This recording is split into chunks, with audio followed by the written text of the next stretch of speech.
उत्पत्ति अध्याय 41।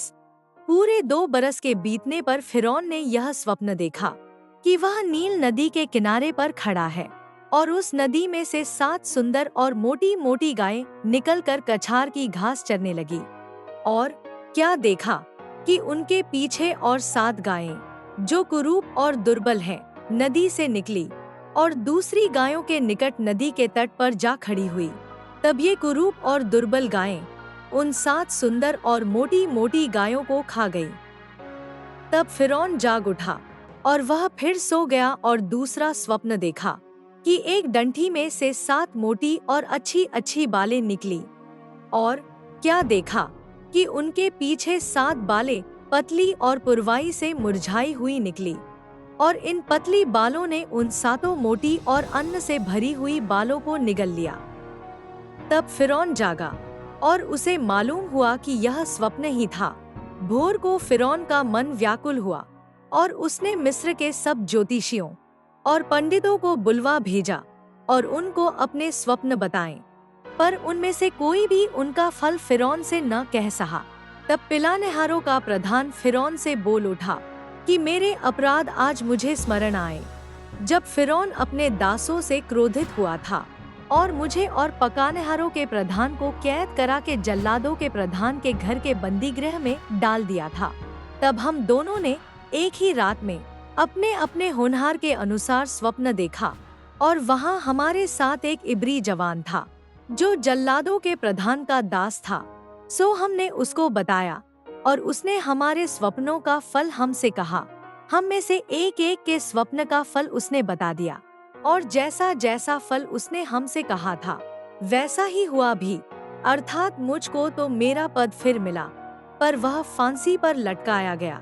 तब फिरौन ने यूसुफ को बुलवा भेजा और वह झटपट बंदी गृह से बाहर निकाला गया और बाल बनवाकर और वस्त्र बदलकर फिरौन के सामने आया। फिरौन ने यूसुफ से कहा, मैंने एक स्वप्न देखा है और उसके फल का बताने वाला कोई भी नहीं, और मैंने तेरे विषय में सुना है कि तू स्वप्न सुनते ही उसका फल बता सकता है। यूसुफ ने फिरौन से कहा, मैं तो कुछ नहीं जानता, परमेश्वर ही फिरौन के लिए शुभ वचन देगा। फिर फिरौन यूसुफ से कहने लगा, मैंने अपने स्वप्न में देखा कि मैं नील नदी के किनारे पर खड़ा हूँ। फिर क्या देखा कि नदी में से 7 मोटी और सुंदर सुंदर गायें निकलकर कछार की घास चरने लगी। फिर क्या देखा कि उनके पीछे 7 और गायें निकली जो दुबली और बहुत कुरूप और दुर्बल है। मैंने तो सारे मिस्र देश में ऐसी कुडौल गायें कभी नहीं देखी। और इन दुर्बल और कुडौल गायों ने उन पहली 7 मोटी मोटी गायों को खा लिया, और जब वे उनको खा गई तब यह मालूम नहीं होता था कि वे उनको खा गई हैं, क्योंकि वे पहले की नाई जैसी की तैसी कुडौल रहीं। तब मैं जाग उठा। फिर मैंने दूसरा स्वप्न देखा कि एक ही डंठी में 7 अच्छी अच्छी और अन्न से भरी हुई बालें निकली। फिर क्या देखता हूँ कि उनके पीछे और 7 बालें छूछी छूछी और पतली और पुरवाई से मुरझाई हुई निकली, और इन पतली बालों ने उन 7 अच्छी अच्छी बालों को निगल लिया। इसे मैंने ज्योतिषियों को बताया, पर इसका समझानेहारा कोई नहीं मिला। तब यूसुफ ने फिरौन से कहा, फिरौन का स्वप्न एक ही है। परमेश्वर जो काम किया चाहता है उसको उसने फिरौन को जताया है। वे 7 अच्छी अच्छी गायें 7 वर्ष हैं और वे 7 अच्छी अच्छी बालें भी 7 वर्ष हैं। स्वप्न एक ही है। फिर उनके पीछे जो दुर्बल और कुडौल गायें निकली और जो 7 छूछी और पुरवाई से मुरझाई हुई बालें निकाली, वे अकाल के 7 वर्ष होंगे। यह वही बात है जो मैं फिरौन से कह चुका हूँ कि परमेश्वर जो काम किया चाहता है उसे उसने फिरौन को दिखाया है। सुन, सारे मिस्र देश में 7 वर्ष तो बहुतायत की उपज के होंगे, उनके पश्चात 7 वर्ष अकाल के आएंगे और सारे मिस्र देश में लोग इस सारी उपज को भूल जाएंगे और अकाल से देश का नाश होगा। और सुकाल, बहुतायत की उपज, देश में फिर स्मरण न रहेगा, क्योंकि अकाल अत्यंत भयंकर होगा। और फिरौन ने जो यह स्वप्न 2 बार देखा है, इसका भेद यही है कि यह बात परमेश्वर की ओर से नियुक्त हो चुकी है और परमेश्वर इसे शीघ्र ही पूरा करेगा। इसलिए अब फिरौन किसी समझदार और बुद्धिमान पुरुष को ढूंढ करके उसे मिस्र देश पर प्रधानमंत्री ठहराए। फिरौन यह करे कि देश पर अधिकारियों को नियुक्त करे और जब तक सुकाल के 7 वर्ष रहें तब तक वह मिस्र देश की उपज का पंचमांश लिया करे और वे इन अच्छे वर्षों में सब प्रकार की भोजन वस्तु इकट्ठा करें और नगर नगर में भंडार घर भोजन के लिए फिरौन के वश में करके उसकी रक्षा करें। और वह भोजन वस्तु अकाल के उन 7 वर्षों के लिए जो मिस्र देश में आएंगे देश के भोजन के निमित्त रखी रहे, जिससे देश उस अकाल से सत्यानाश न हो जाए। यह बात फिरौन और उसके सारे कर्मचारियों को अच्छी लगी।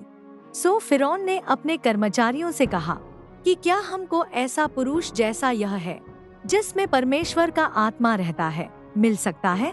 फिर फिरौन ने यूसुफ से कहा, परमेश्वर ने जो तुझे इतना ज्ञान दिया है कि तेरे तुल्य कोई समझदार और बुद्धिमान नहीं, इस कारण तू मेरे घर का अधिकारी होगा और तेरी आज्ञा के अनुसार मेरी सारी प्रजा चलेगी। केवल राजगद्दी के विषय में तुझसे बड़ा ठहरूंगा। फिर फिरौन ने यूसुफ से कहा, सुन, मैं तुझको मिस्र के सारे देश के ऊपर अधिकारी ठहरा देता हूँ।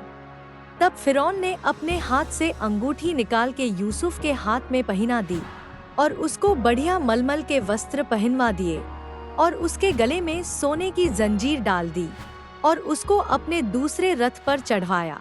और लोग उसके आगे आगे यह प्रचार करते चले कि घुटने टेककर दंडवत करो, और उसने उसको मिस्र के सारे देश के ऊपर प्रधानमंत्री ठहराया। फिर फिरौन ने यूसुफ से कहा, फिरौन तो मैं हूँ और सारे मिस्र देश में कोई भी तेरी आज्ञा के बिना हाथ पाँव न हिलाएगा। और फिरौन ने यूसुफ का नाम सापन पानेह रखा और ओन नगर के याजक पोतीपेरा की बेटी आसन से उसका ब्याह करा दिया। और यूसुफ मिस्र के सारे देश में दौरा करने लगा। जब यूसुफ मिस्र के राजा फिरौन के सम्मुख खड़ा हुआ तब वह 30 वर्ष का था। सो वह फिरौन के सम्मुख से निकलकर मिस्र के सारे देश में दौरा करने लगा। सुकाल के 7 वर्षों में भूमि बहुतायत से अन्न उपजाती रही और यूसुफ उन 7 वर्षों में सब प्रकार की भोजन वस्तुएं जो मिस्र देश में होती थी जमा करके नगरों में रखता गया और हर एक नगर के चारों ओर के खेतों की भोजन वस्तुओं को वह उसी नगर में इकट्ठा करता गया। सो यूसुफ ने अन्न को समुद्र की बालू के समान अत्यंत बहुतायत से राशि राशि करके रखा, यहाँ तक कि उसने उनका गिनना छोड़ दिया, क्योंकि वे असंख्य हो गई।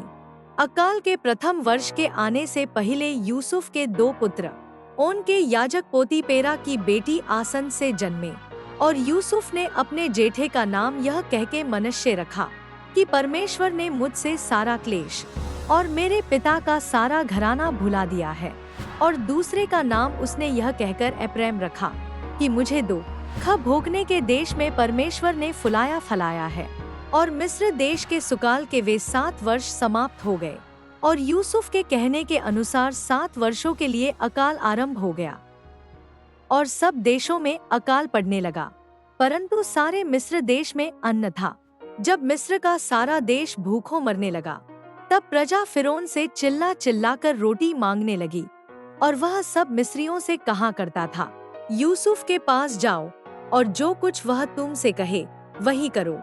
सो जब अकाल सारी पृथ्वी पर फैल गया और मिस्र देश में काल का भयंकर रूप हो गया, तब यूसुफ सब भंडारों को खोल खोल के मिस्रियों के हाथ अन्न बेचने लगा। सो सारी पृथ्वी के लोग मिस्र में अन्न मोल लेने के लिए यूसुफ के पास आने लगे, क्योंकि सारी पृथ्वी पर भयंकर अकाल था।